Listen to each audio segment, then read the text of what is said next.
ბაღდათის სოფელ ხანის სამხრეთით 6 კილომეტრში მდინარე სქურის ხეობაში, ტყელას, ტყელვაკის ჭალაში, სადაც დგას წმინდა გიორგის სახელობის ეკლესია, ძველი აღთქმის წინასწარმეტყველ ელიასსა და წმინდა გიორგის სახელზე, უხსოვარი დროიდან მოყოლებული, ყოველწლიურად აღდგომის მე-7 კვირას იმართება რელიგიური დღესასწაული, რომელსაც ხანელები ეძახიან ელაობას, ველაობას, ელიაობას. ამ სალოცავთან არის დაკავშირებული ჩვენამდე ხალხური ზეპირსიტყვიერების გზით მოღწეული ადრე ქრისტიანული პერიოდის თქმულება, რომლის თანახმადაც თურმე ყოველი წლის აღდგომის 50-ე დღეს, ორშაბათს, სალოცავში მოდიოდა ირემი. ეკლესიას შემოვლიდა სამგზის, მერე დაწვებოდა კართან და დაინაცოხრებდა.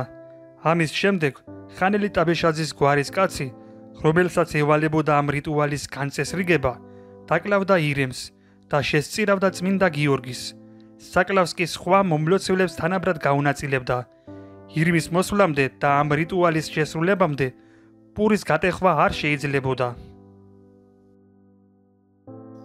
ერთ წელიწადს ირემს დააგვიანდა მოსვლა. დაგვიანებით მოსულ ირემს ტაბეშაძის კაცმა არ აცალა დანაცოხრება და ისე დაუკლავს, რაზეც წმინდა გიორგი განრისხებულა და ეს გვარი გაწყვეტამდე მიუყვანია. გადარჩა მხოლოდ მეზობელ სოფელში ჩასიზებული ტაბეშაძის აკვანში მწოლიარე ვაჟი, რომელიც გასაზრდელად წამოუყვანია ხანელ მსხვილიძეს და ნატრიაშვილის გვარის კაცთან ერთად ტყელაში წმინდა გიორგის სალოცავისთვის ასე შეუვედრებია. წმინდაო გიორგი, კაროგდებელო, ნუ მოკლავ ამ ბავშვს და მისი გვარი ყოველ წელს ირმის მაგივრად სამწლიან კურათს ხარს შემოგწირავს.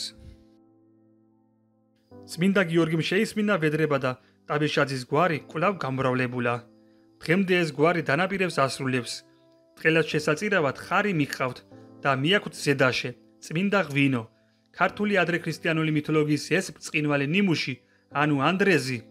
როგორც ზოგჯერ მოიხსენიებენ ქართული მითოლოგიის მკვლევარები ამ დაგვარ თქმულებებს, კიდევ ერთხელ ადასტურებს იმას, რომ სოფელ ხანს მისი ქრისტიანული სალოცავებით არსებობის მართლაც ხანგრძლივი ისტორია აქვს და აქ მცხოვრებთან ძირძველი გვარები: გელხვიიძე, გიორგიძე, მარგველაშვილი, მსხვილიძე, მორჩიაშვილი, ნატრიაშვილი, სახამბერიძე და ტაბეშაძე უძველესი დროიდან ცხოვრობენ ამ სოფელში.